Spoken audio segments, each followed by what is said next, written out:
Mr. Nader, maybe you could give us a word on the citizen summons. Well, Congress has a lot of our power under the Constitution. We've delegated to it. There are 535 of them, 100 senators, 435 representatives, and they've abused that power. They have sold it to campaign finance contributors, big business. They've turned some of that power against the interests of the very people who sent them there. So I want to see a reversal of the dynamics.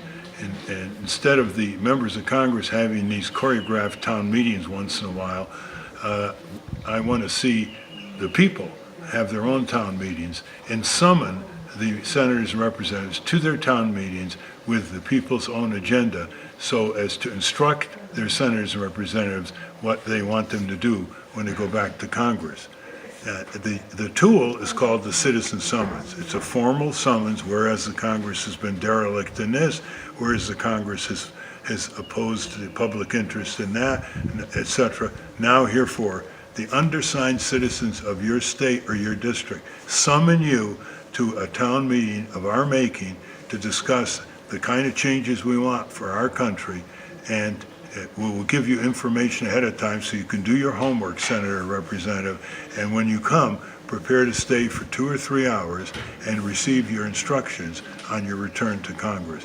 Now that reverses the dynamic and puts the muscle back into we the people, which is a preamble to the Constitution. Not we the Congress, not we the corporation, but we the people.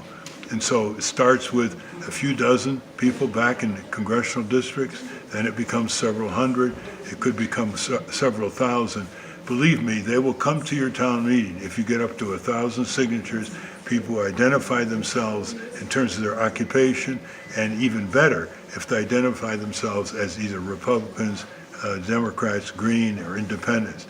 Because when members of Congress are summoned by the people, and the people represent conservative liberals, that is an unstoppable political force. It's called the Left-Right Alliance. And there are many major changes in our country that I outline in my book, Unstoppable, where conservatives and liberals support together. And that becomes an unstoppable force.